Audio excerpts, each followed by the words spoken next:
So let's start PL appropriation account. That is a very important topic in this chapter.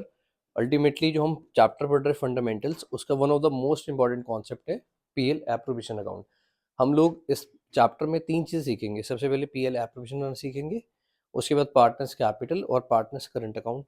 बाकी सारे topics in तीन चीज़ों के around revolve करने वाले हैं। फाइन, तो सबसे इंपॉर्टेंट चीज़ स्टार्ट करें आज पीएल एप्रोप्रिएशन अकाउंट। जैसे हमने 11th क्लास में फाइनेंशियल स्टेटमेंट्स बनाए थे बच्चों, उसमें क्या क्या बनाया था फटाफट से बताओ। सर फाइनेंशियल स्टेटमेंट्स में हमने ट्रेडिंग अकाउंट बनाया था, पीएल अकाउंट बनाया था और बैलेंस शीट बनाई थी, याद है? तो यहाँ पर ट्रेडिंग और पीएल से रिलेटेड है। मैं एक बार आपको जरा 11th क्लास का रिवाइज कराता हूँ। देखो, अगर हम trading account PL account check करें तो ट्रेडिंग अकाउंट से आप सेल्स क्लोजिंग स्टॉक लिखकर जीपी निकालते थे, याद है? जीपी कैसे निकलता था? डेबिट साइड पर आप ओपनिंग स्टॉक लिखते थे, purchase, direct expenses. Direct expenses का मतलब क्या होता है? फैक्ट्री के एक्सपेंसेस, आपको याद होगा। इनडायरेक्ट एक्सपेंसेस पीएल में जाते थे और डायरेक्ट ट्रेडिंग में जाते थे, जो फैक्ट्री रिलेटेड होती है ना। इसके बाद आप जीपी निकाल लेते थे बच्चों, यहाँ से बैलेंसिंग फिगर। ट्रेडिंग याद आया आप लोगों को? सेल्स क्लोजिंग स्टॉक दो चीज़ें बाय में जाती थी, और डेबिट साइड पर opening stock, purchase, direct expenses, और फिर हम लोग जीपी निकाल लेते थे, बैलेंसिंग फिगर। एक बार आंसर्स निकालना मैं आपको रिकॉल कराता हूँ, क्योंकि कुछ कुछ ऐसा ही आज हमें पढ़ना है, तो इसीलिए मैं आपको एक बार रिकॉल करवा रहा हूँ चीज़ें। टोटल सेम आता है। लेट सपोज इन तीनों का टोटल मिलाकर 80 रुपीज़ है, तो हम जीपी कैसे निकालते हैं? 150 माइनस 80, तो बैलेंसिंग फिगर 70 होता है। तो जीपी अब पीएल अकाउंट में क्या बन जाता है? Brought down. तो जो जीपी होता था आपका, ये पीएल अकाउंट का ब्रॉड डाउन बन जाता था 70। इसके बाद आप सारी इनकम्स को बाय साइड पर रिकॉर्ड करते हो और सारे एक्सपेंस को डेबिट साइड पर, है ना। ट्रेडिंग में कोई इनकम नहीं हो सकती आपको सेल्स के अलावा, क्योंकि बाकी सब चीज़ें आप ऑफिस से अर्न करते हो। तो PL account is related to office और trading account is related to factory, है ना। तो सारी इनकम जैसे डिस्काउंट का मिलना, कमीशन का मिलना, रेंट का मिलना, profit on sale of asset होना, वो सब चीज़ें आप यहाँ पर बाय साइड पर रिकॉर्ड करते थे, और बाकी सारे ऑफिस के एक्सपेंसेस को यहाँ पर डेबिट साइड पर रिकॉर्ड करते थे। आपको याद है इतना? और हम पीएल के एक्सपेंसेस को क्या बोलते हैं? इनडायरेक्ट एक्सपेंसेस, जो ऑफिस से रिलेटेड होते हैं। जैसे अब लेट सपोज यहाँ पर हम अमाउंट के साथ समझते हैं। लेट सपोज क्रेडिट साइड का टोटल 90 आ रहा है, तो वी नो कि डेबिट साइड का टोटल भी 90 होता है। अब लेट सपोज एक्सपेंसेस है यहाँ पर हमारे पास 60 के, तो यहाँ से हम कौन सा प्रॉफिट निकाल देते हैं फटाफट से बताओ। ट्रेडिंग से क्या निकलता था? जीपी। तो पीएल अकाउंट से क्या निकलता था? नेट प्रॉफिट, है ना। तो बैलेंसिंग फिगर हम लोग यहाँ से नेट प्रॉफिट फाइंड आउट कर लेते थे। तो हम लिखते थे net profit transfer to capital account, right. Class 11th में आप लोगों ने किसकी बुक्स बनाई थी, पता है आपको? ये जो आपने फाइनेंशियल स्टेटमेंट चैप्टर सीखा था क्लास 11th का, कौन सी फॉर्म ऑफ बिजनेस थी वो? Sole proprietor. वहाँ पर एक सिंगल ओनर होता है, तो जो आपने प्रॉफिट अर्न किया वो आप उसके कैपिटल में जाकर ऐड कर देते हो ना। बैलेंस शीट में आप कैपिटल ऐड नेट प्रॉफिट करते थे। लेकिन अभी हम लोग क्लास 12 में क्या सीख रहे हैं? पार्टनरशिप के अकाउंट्स मेंटेन करना। तो क्या है, नेट प्रॉफिट एक सिंगल पर्सन का है या आगे फर्दर डिवाइड होगा? यस, आगे फर्दर कुछ पार्टनर्स में ये पैसा डिवाइड होगा, राइट। तो उसको बोलते हैं एप्रोप्रिएशन। क्या बोलते हैं हम? Appropriation of profit. इस प्रॉफिट को आगे जाकर हमें कैसे डिवाइड करना है, क्योंकि इस बार ओनर एक नहीं है, काफ़ी सारे ओनर्स होंगे। तो बेसिकली हमें पैसे को कैसे एप्रोप्रिएट करना है बिटवीन द पार्टनर्स, तो वो हम सीखेंगे पीएल एप्रोप्रिएशन अकाउंट में। फाइन, क्योंकि यहाँ पर इसको हम क्या कर रहे हैं? एप्रोप्रिएट कर रहे हैं, तो उसी से उन्होंने अकाउंट का नाम बनाया पीएल एप्रोप्रिएशन अकाउंट। क्या आपको इतनी बात याद है? मतलब क्लियर है? अब चेक करो। ट्रेडिंग अकाउंट में आपने ये देखा था, पीएल अकाउंट में आपने ये देखा, जहां से हम लोग क्या निकाल लेते हैं? नेट प्रॉफिट निकाल लेते हैं, और ट्रेडिंग से क्या निकलता है? ग्रॉस प्रॉफिट निकलता है ना। इतना आपको रिकॉल हो गया? चलो जी, अब आगे बढ़ते हैं। फीचर्स चेक करो। ट्रेडिंग पीएल जो भी आपने रिवाइज करा है, इसके क्या क्या फीचर्स है? ये पूरे साल का बनता है या सिर्फ पर्टिकुलर डेट का बनता है? बैलेंस शीट एक पर्टिकुलर डेट की बनती थी, आप लिखते हो एज एट। ट्रेडिंग पीएल के नीचे क्या लिखा होता है? For the year. आपने नोटिस करा था क्या लिखा है? For the year. That means ये पूरे साल का बनता है, right. Prepared for the whole year. आपको पता है नॉमिनल अकाउंट क्या होते हैं? जहां पर हम सिर्फ इनकम्स और एक्सपेंस को रिकॉर्ड करते हैं। तो नॉमिनल अकाउंट रिकॉर्ड करता है अपने अंदर इनकम्स और एक्सपेंसेस। एसेट्स सारे कहाँ जाते थे, याद है? रियल अकाउंट में। पर्सनल अकाउंट में कुछ कॉम्बिनेशन होता था एसेट्स और लाइबिलिटीज का। उसके आगे फर्दर तीन पार्ट्स होते थे, नेचुरल, आर्टिफिशियल और रिप्रेजेंटेटिव। अभी हम उसका डिस्कशन नहीं करेंगे। नहीं तो आप कहोगे सर दोबारा 11th क्लास में लेके जा रहे हो आप, अभी तो हमें 12th का पढ़ाओ। तो इतना याद है आपको? ठीक है। तो नॉमिनल अकाउंट हर वो अकाउंट होता है जहाँ पर आप इनकम्स और एक्सपेंस रिकॉर्ड करते हो और जहाँ पर बेसिकली आप प्रॉफिट जनरेट करते हो। इसके बाद लॉस भी हो सकता है वैसे। It is related to outsiders. ये चीज़ इंपॉर्टेंट है जो आपके काम की आएगी, जो आज आपको काम में आएगी। आउटसाइडर्स का मतलब है, देखो अभी हमने यहाँ पर एग्जांपल्स लिए, जैसे हमें कमीशन मिलेगी, रेंट मिलेगा, तो क्या है इनसाइडर से मिलेगा या आउटसाइडर से? आउटसाइडर से ना। ऐसे ही यहाँ पर आप एक्सपेंसेस करते हो, यहाँ पर आप वेजेस पे करते हो, गुड्स खरीद रहे हो, तो बाहर वालों से डील कर रहे हो ना।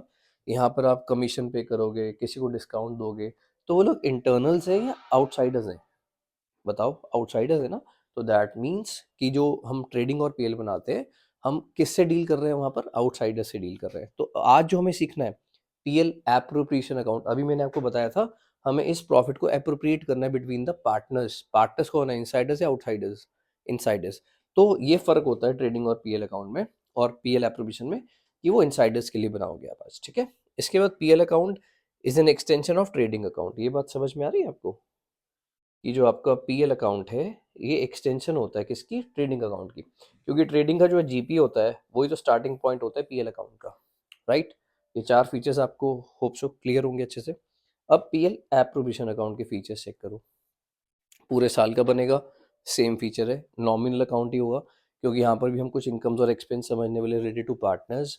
इसके बाद ये जैसे हमने ट्रेडिंग अकाउंट पढ़ा कि पीएल अकाउंट ट्रेडिंग अकाउंट की एक्सटेंशन है, ऐसी जो हम आज सीख रहे हैं वो किसकी एक्सटेंशन है? पीएल अकाउंट की।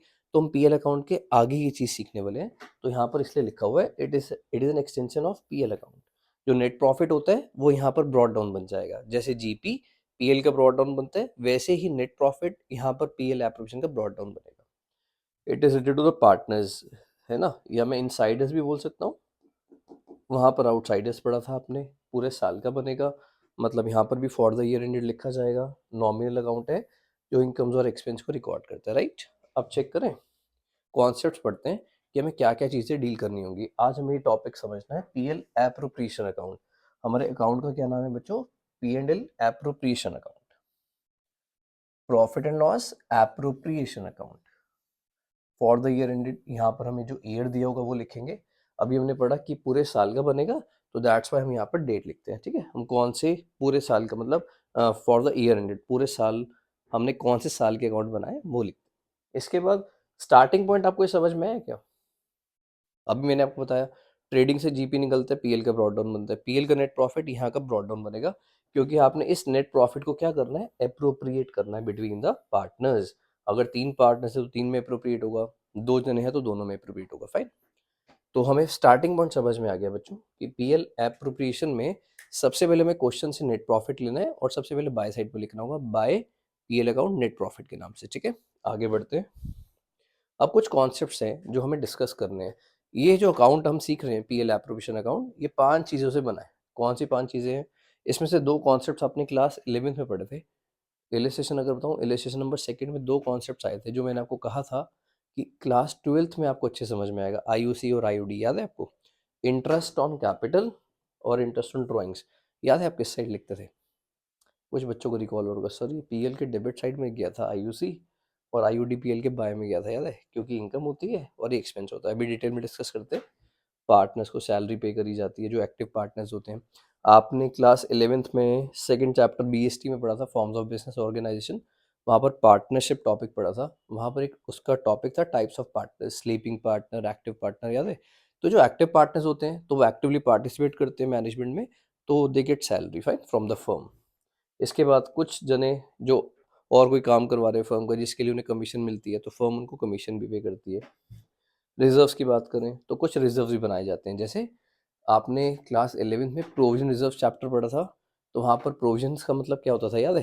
प्रोविजन का मतलब होता है जब हम पैसे सेव कर रहे हैं और हमें रीज़न क्लियर है कि हम क्यों पैसे जोड़ रहे हैं। The liability is known but the amount of liability can not be determined with substantial accuracy. ये आपने प्रोविजन की डेफिनेशन में पढ़ा था। रिजर्व हम लोग बनाते हैं टू मीट फ्यूचर अनसर्टिनिटीज, है ना। रिजर्व का कोई स्पेसिफिक रीजन नहीं होता, लेकिन हम फ्यूचर के लिए सेव करके चलते हैं पैसा। तो फर्म अपने पास भी कुछ पैसा रखती है, सारा पैसा नहीं बांटती। तो बेसिकली जो हमें नेट प्रॉफिट पीएल अकाउंट से मिल जाता है वो ये 5 चीज़ों में आगे जाकर डिवाइड हो जाता है। कुछ इंटरेस्ट ऑन कैपिटल निकल जाएगा, इंटरेस्ट ऑन ड्राइंग से कॉन्सेप्ट आएगा, उसमें से कुछ सैलरी पे करेंगे, कुछ कमीशन और कुछ के रिजर्व्स बना लेंगे। फाइन, आईओडी तो इनकम होती है, वो प्रॉफिट को सपोर्ट करती है। क्लियर? अब समझते हैं पहले आईओसी और आईओडी। 11th क्लास में वैसे आपने समझा था, एक बार रिवाइज करते हैं। देखो, अब जैसे दो पार्टनर्स है, लेट सपोज इन्होंने इन्वेस्टमेंट कर रखी है 10 लाख रुपीस और इन्होंने इन्वेस्टमेंट कर रखी है 5 लाख रुपीस। फाइन, आपको क्वेश्चन में इंटरेस्ट ऑन कैपिटल का एक रेट गिवन होगा, लेट सपोज वो 10% है। तो दैट मीन्स जब इनकी पार्टनरशिप हुई तो उन्होंने जब एग्रीमेंट बनाया, जिसको हम पार्टनरशिप डीड बोलते हैं, जो रिटर्न एग्रीमेंट होता है, तो उसमें हम एक इंटरेस्ट ऑन कैपिटल का रेट लिखते हैं कि जो जितनी इन्वेस्टमेंट करेगा उसको कितना परसेंट इंटरेस्ट मिलना चाहिए, राइट? तो ए ने कितना इन्वेस्ट करा, ये मिस्टर ए एज्यूम कर लेते हैं बच्चों, और ये मिस्टर बी। तो मिस्टर ए ने कितना इन्वेस्ट करा बिजनेस में 10 लाख रुपीज, तो he is entitled to interest on capital. 10 lakh rupees जब इन्वेस्ट कर रहे हैं तो उसका 10%, देखो यहाँ पर रेट क्या है इंटरेस्ट ऑन कैपिटल का, 10%। तो 10 लाख का 10% इट विल बी 1 लाख। तो 1 लाख फर्म इनको इंटरेस्ट पे करेगी, राइट? ऐसे ही वो बी को पे करेगी। बी ने कितना इन्वेस्ट करा, 5 लाख, तो ये 5 लाख का 10% बी को इंटरेस्ट देगी, दैट इज 50,000। अच्छा, ऐसा क्यों हो रहा है? फर्म पार्टनर्स को क्यों पे कर रही है, बताओगे? थर्ड चैप्टर था अकाउंट्स का, अकाउंटिंग प्रिंसिपल्स, उसमें से एक आंसर है सर, बिजनेस एंटिटी कॉन्सेप्ट था जो ये बोलता था बिजनेस अलग है और ओनर्स अलग होते हैं, राइट? आप इसको एक अलग एंटिटी मान के चलते हो ना। अगर ये पैसा बैंक में सेव करते तो बैंक इनको इंटरेस्ट पे करता ना, तो फर्म क्या बोलती है कि आप मुझे पैसा दे रहे हो तो I will give you the interest. Fine, तो दैट्स वाई फर्म इंटरेस्ट पे करती है। तो अब मुझे बताओ, इंटरेस्ट ऑन कैपिटल फर्म के पर्सपेक्टिव से आपको अच्छे से पता है हम किसके पॉइंट से बुक्स बनाते हैं, फर्म के। तो फर्म के लिए वो एक्सपेंस हुआ इनकम, सर फर्म पे कर रही है तो फर्म के लिए वो एक्सपेंस हुआ। और सर कैपिटल का क्या होगा, ये लायबिलिटी है। ये जब हम कैपिटल अकाउंट सीखेंगे नेक्स्ट टॉपिक, तब मैं आपको समझाऊंगा, ठीक है? अभी हम सिर्फ फोकस किस पर कर रहे हैं, आईओसी पर। हमारा टॉपिक क्या है, interest on capital. Capital firm के लिए लायबिलिटी होती है, बात आपको अच्छे से पता है। तो उसके ऊपर इंटरेस्ट फर्म पे करती है। जैसे आप जब बैंक में सेव करते हो तो बैंक आपको इंटरेस्ट पे करता है ना, तो बैंक के लिए वो इंटरेस्ट एक्सपेंस बनता है ना, राइट? तो सिमिलर कॉन्सेप्ट से जब फर्म में आप इन्वेस्टमेंट करोगे तो फर्म आपको इंटरेस्ट ऑन कैपिटल पे करती है। होप सो अच्छे से क्लियर होगा। तो अब जब एक्सपेंस है तो किस साइड आना चाहिए पीएल एप्रोप्रिएशन में? Sir expenses are always debited और इनकम्स आती है क्रेडिट साइड पर, जैसे ट्रेडिंग पीएल में हम रूल फॉलो करते आ रहे हैं। क्योंकि नॉमिनल अकाउंट है तो सारे एक्सपेंसेस डेबिट साइड पे डालोगे, आप सारी इनकम्स को क्रेडिट साइड पे डालते हो। अच्छा, इसका उल्टा इंटरेस्ट ऑन ड्राइंग्स होता है आई थिंक। इसमें क्या होगा, लेट सपोज मिस्टर ए ने ₹40,000 विड्रॉ करे। अब अगर आप इनसे इंटरेस्ट ऑन ड्राइंग्स चार्ज नहीं करोगे तो ये तो जितनी मर्जी ड्राइंग्स करते रहेंगे, ऐसे तो बिजनेस का सारा पैसे ही खत्म हो जाएगा। तो एक इंटरेस्ट ऑन ड्राइंग्स का भी रेट होता है क्वेश्चन में, लेट सपोज वो भी 5% है। तो अगर ए ने 40,000 ड्राइंग्स करी है तो फर्म बोलेगी भैया जब आपने पैसा इन्वेस्ट किया था तो मैंने आपको इंटरेस्ट ऑन कैपिटल पे किया था, अब आप ड्राइंग्स कर रहे हो, आप मेरा पैसा यूज कर रहे हो तो मुझे इंटरेस्ट दो। तो ये फर्म के लिए इनकम हो जाएगी। तो 40,000 का 5% हम कैलकुलेट करेंगे, ये पूरा डिटेल में टॉपिक बन जाएगा आगे जाकर बच्चों। 2000, अभी मैं आपको बस बेसिक कैलकुलेशन समझा रहा हूँ। तो पार्टनर्स को फर्म को पे करना पड़ेगा इंटरेस्ट। अब बताओ फर्म के लिए वो इनकम बनी है एक्सपेंस? सर इनकम है, क्योंकि फर्म रिसीव कर रही है। इसीलिए आप क्लास 11th में interest on capital PL account के डेबिट साइड पे डालते हो और इंटरेस्ट ऑन ड्राइंग्स पीएल के बाय साइड पे डालते हो। होप सो आपको अब समझ में आया होगा अच्छे से। तो पीएल एप्रोप्रिएशन अकाउंट में हम कितना सीख चुके हैं, ध्यान से देखो। सबसे पहले फर्स्ट स्टेप क्या पढ़ा था हमने, नेट प्रॉफिट कहाँ से मिलेगा, पीएल अकाउंट से। इस बार हमें पीएल अकाउंट नहीं बनाना होगा, नेट प्रॉफिट आपको गिवन होता है, ठीक है? तो फर्स्ट स्टेप सबसे पहले नेट प्रॉफिट, और ये हम आपको हमेशा गिवन होता है। अभी हमने पढ़ा इसके बाद एक इंटरेस्ट ऑन कैपिटल हो सकता है। वो कैसे पता लगेगा, क्वेश्चन आपको प्रोवाइड करेगा कि कैपिटल्स कितनी है और कितना इंटरेस्ट आपको पे करना है। तो फर्म के लिए एक्सपेंस है तो किस साइड पर आएगा, डेबिट साइड पर। आपको प्रेजेंट कैसे करना है, टू इंटरेस्ट ऑन कैपिटल लिखा, ए का इंटरेस्ट यहाँ पर और बी का इंटरेस्ट यहाँ पर। मैं आपको अमाउंट के साथ समझाता हूँ। लेट सपोज ए का इंटरेस्ट 10,000 आता है और बी का 5, तो total interest will be 15,000। Similarly interest on drawings, अभी हमने देखा कि इनकम है फर्म की तो क्रेडिट साइड पर रिकॉर्ड हो जाएगी। ए का इंटरेस्ट लेट सपोज 500 है और बी का 400, तो टोटल विल बी 900, वो यहाँ पर आ जाएगा। क्या आपको इतना क्लियर है? मैं आपको ना साथ साथ आंसर भी निकालना सिखा दूंगा। तो अभी लेट सपोज 40,000 का नेट प्रॉफिट गिवन है, तो आपकी पोस्टिंग ऐसे दिखेगी। क्लियर हुआ? तो अभी तक हमने 3 चीज़ें पढ़ ली, रिवाइज करते हैं। नेट प्रॉफिट कहाँ पर रिकॉर्ड करोगे? सर स्टार्टिंग पॉइंट, जैसे पीएल का starting point by GP brought down होता था। इसके बाद आईओसी डेबिट साइड और आईओडी बाय साइड। फाइन, आगे बढ़े। अब अभी हमने देखा था कि हमें कितने टॉपिक्स करने हैं, टोटल 5। चेक करें, आपको मैंने यहाँ पर बताया था कि हमें टोटल कितने टॉपिक्स कवर करने हैं इस चैप्टर में, 5। अभी तक हमारे कितने हो चुके हैं? आईयूसी और आईयूडी। अब सिर्फ कितने रह गए? 3, सैलरी, कमीशन और रिजर्व्स। अब उनके बारे में पढ़ते हैं। सैलरी वैसे देखो बहुत सिंपल है, आपको मैंने बताया था फर्म किसको पे करती है सैलरी, एक्टिव पार्टनर्स या नॉन एक्टिव पार्टनर्स, मतलब स्लीपिंग। सिर्फ एक्टिव पार्टनर्स को जो एक्टिवली पार्टिसिपेट कर रहे हैं, क्योंकि अगर आप मैनेजमेंट अपॉइंट करते हैं तो उनको आप सैलरी पे करते ना, तो वही सैलरी फर्म पार्टनर को पे करती है जो एक्टिवली काम कर रहा है। ठीक है, तो लेट सपोज अभी देखो यहाँ लिखा हुआ है ये एक्टिव पार्टनर है, ये स्लीपिंग पार्टनर है, तो इनको तो सैलरी नहीं मिलेगी। सैलरी किसको मिलेगी? एक्टिव पार्टनर को। तो फर्म इनको सैलरी पे करेगी। कमीशन भी हो सकती है बच्चों, और दोनों भी हो सकते हैं। कमीशन होता है जैसे आपने कोई फर्म का कोई काम करवाया जिसके लिए वो आउटसाइडर को कमीशन पे करती, तो वो आपको पे कर देगी, राइट। तो सैलरी और कमीशन देखा जाए तो दोनों फर्म के लिए एक्सपेंस है, इनकम है? एक्सपेंस है। कभी भी फर्म की सैलरी इनकम नहीं हो सकती है ना, क्योंकि आप फर्म के पर्सपेक्टिव से पढ़ रहे हो। कभी भी किसी फर्म की जॉब थोड़ी ना लग सकती है। कभी ऐसा सुना आपने रिलायंस की जॉब लग गई टाटा के पास? नहीं। तो बेसिकली फर्म तो हमेशा एम्प्लॉयमेंट देती है, सैलरी प्रोवाइड करेगी आपको, राइट, ना कि वो सैलरी रिसीव करेगी। तो जब तक आप अकाउंट्स पढ़ रहे हो, मरते दम तक कभी भी सैलरी इनकम में नहीं आ सकता। क्लियर? आगे चलते हैं। तो सैलरी और कमीशन क्या बन गया? एक्सपेंस। किस साइड पर आना चाहिए, डेबिट या क्रेडिट? डेबिट साइड पर, क्योंकि सारे एक्सपेंस हमेशा डेबिट होते हैं। चेक करो, आपका पीएल एप्रोप्रिएशन इतना कवर हो चुका है, अच्छे से क्लियर इतना। आगे बढ़े, चलो। तो लास्ट टॉपिक समझते हैं रिजर्व्स का। रिजर्व्स में क्या होता है? रिजर्व्स का मतलब बताओ क्या होता है? क्लास 11th में हमने प्रोविजन रिजर्व चैप्टर पढ़ा था, उसमें प्रोविजंस का मतलब क्या बताया होता? जो आप अमाउंट रिटेन करते हो फॉर नॉन लायबिलिटी, जो आप प्रॉफिट में से सेविंग्स करते हो नॉन लायबिलिटी के लिए ना, और उसकी अमाउंट हम डिटरमाइन नहीं कर सकते विद सब्सटेंशियल एक्यूरेसी, वो था प्रोविजन। रिजर्व्स का मतलब था जो हम फ्यूचर अनसर्टेनिटीज के लिए ऐसी पैसे एक्स्ट्रा लेकर चलते हैं जिसका कोई स्पेसिफिक पर्पस नहीं होता, आपको याद है? तो बेसिकली रिजर्व या प्रोविजन से दोनों से हमारा प्रॉफिट कम होता है या ज़्यादा होता है? सर अगर हम रिजर्व क्रिएट करेंगे तो प्रॉफिट तो कम होगा ना। जैसे लेट सपोज हमने इस साल 10,000 का प्रॉफिट अर्न किया, हम इसमें से 2,000 रिटेन कर रहे हैं, तो प्रॉफिट अवेलेबल फॉर डिस्ट्रीब्यूशन कितना हुआ? 8,000 हुआ ना। तो करंट ईयर के प्रॉफिट को रिजर्व ने रिड्यूस कर दिया। ये आपको अगले साल एडवांटेज देगा जब आप इसका यूज करोगे, तो आपके पास सेविंग्स हुई हुई पड़ेंगी, मतलब आपके पास सेविंग्स ऑलरेडी पड़ी होंगी। जैसे आपके फादर ने इस साल कुछ पैसे जोड़ लिए, तो इस साल तो प्रॉफिट कम हो गया ना आपका, प्रॉफिट में से कम पैसे बचे आपके पास खर्च करने के लिए, लेकिन आप उसको अगले साल यूज करोगे तो आपको सपोर्ट करेगा, राइट। तो जिस साल हम रिजर्व क्रिएट करते हैं उस साल का हमारा प्रॉफिट रिड्यूस हो जाता है। तो अच्छा, डेबिट साइड या क्रेडिट साइड सोचो। सर प्रॉफिट सपोर्ट सपोर्ट करते हैं हम क्रेडिट साइड से, और डेबिट साइड से प्रॉफिट को क्या करते हैं? रिड्यूस। तो दैट मीन्स रिजर्व भी डेबिट साइड पर आने वाले हैं। ठीक है, एक बार चेक करते हैं। 1 मार्क में डेफिनेशन पूछ सकते हैं आपसे। Reserve is that part of profit, MCQ form में आ सकते हैं इसमें से, which is not distributed to owners, जो आप ओनर्स में पैसा नहीं बांटते लेकिन आप बिजनेस में रिटेन करते हो। यानी कि यह कभी भी पार्टनर्स को नहीं बांटा जाता, ये बिजनेस में रखा जाता है for future uncertainties, for future use in order to meet uncertainties or unforeseen circumstances. So it reduces the profit of the year in which it is created. Hope so आपको सारी बातें क्लियर होंगी। And hence it is, बताओ फटाफट किस side पर आएगा, debit या क्रेडिट? डेबिटेड, क्योंकि पीएल एप्रोप्रिएशन कम, प्रॉफिट कम हो रहा है वहां पर डेबिट साइड से, तो दैट्स वाई रिजर्व हमेशा डेबिट साइड से क्रिएट करोगे। आप चेक करो, रिजर्व्स भी डेबिट साइड पर आ जाएंगे। ये आपका पीएल एप्रोप्रिएशन अकाउंट टॉपिक हुआ कंप्लीट। आंसर्स कैसे निकालते हैं वो बताता हूँ मैं आपको। देखो,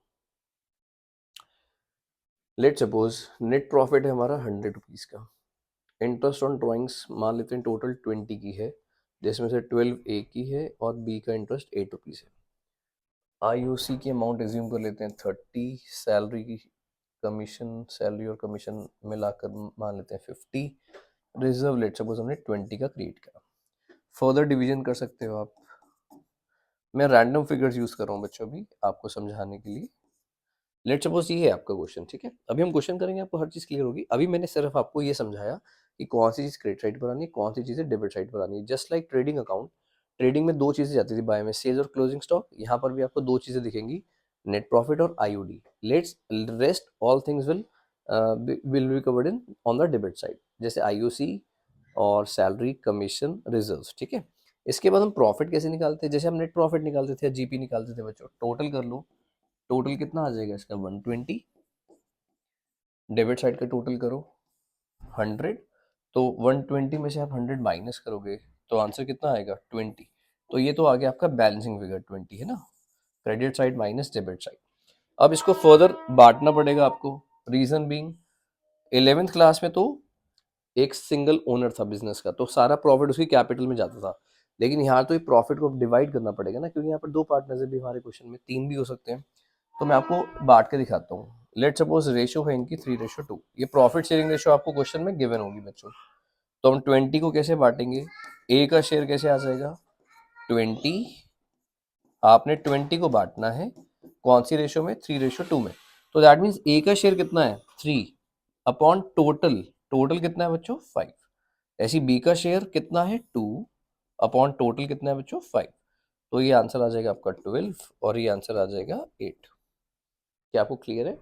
इसके बाद एक काम दे रहा हूँ मैं आपको, ये आप मुझे करके दिखाओ। अगर रेशियो होती लेट सपोज 20 है ना, तो अगर ये रेशियो होती बच्चों, क्या लें रेशियो को, 2:2, इसमें बांट कर दिखाओ, अपने आप ट्राई करो। तो ए का आंसर आता, चेक करना कि आपने सही किया था। वैसे 2:2 को काट के आप 1:1 में इसको यूज़ कर सकते थे। तो 20 इंटू 1/2, 1 ए का शेयर अपॉन टोटल, और ऐसी बी का शेयर आ जाएगा 10। आप हाफ हाफ वैसे तो ओरल भी कर लेते हैं, तो ऐसे आता है वो एग्जैक्टली हाफ, कैसे, इंटू 1/2 और इंटू 1/2। होश आपको क्लियर हो गया? रेशियो में डिवाइड करना। अब चेक करो ज़रा कि आपको पीएल एप्रोप्रिएशन अकाउंट अच्छे से क्लियर हुआ। अब क्या करते हैं, एक क्वेश्चन सॉल्व करके देखते हैं, ठीक है? चलो जी, क्वेश्चन से आपको और क्लैरिटी मिल जाएगी। चेक करते हैं। विनोद और मोहन 2 पार्टनर्स हैं। विनोद की कैपिटल 1 लाख है बच्चों, और मोहन की कैपिटल कितनी है 60,000। इंटरेस्ट ऑन कैपिटल का रेट कितना है 6% पर एनम। तो विनोद की कैपिटल 1 लाख है, इसका 6% जब आप करोगे तो आंसर कितना आ जाएगा 6,000। इसके बाद 60,000 सेकेंड की कैपिटल है, इसका 6% कितना हो जाएगा 3600। क्लियर? तो ये हमें आईओसी प्रोवाइड करना होगा। अब आप सबको अच्छे से पता है आईओसी किस साइड पर लिखते हो, डेबिट साइड पर। 6,000 और 3600, टोटल कितना आ जाएगा 9600, राइट? इतना क्लियर है? अच्छा, ये मैंने मैक्सिमम चीज़ें ऑलरेडी लिख रखी हैं आपके सामने। ज़रूरी नहीं है कि हर क्वेश्चन में सारी चीज़ें आएंगी, आपको कोई भी 1 या 2 चीज़ें आ सकती है। जैसे ट्रेडिंग और पीएल अकाउंट में बहुत सारी चीज़ें आती थी, लेकिन हर क्वेश्चन में सारी चीज़ें थोड़ी ना गिवन होती है, राइट? इसके बाद क्या बोल रहे हैं, Vinod is to get a salary of 3,000 per month. यहाँ पर मंथ है तो हमें मल्टीप्लाई बाय 12 जरूर करना पड़ेगा।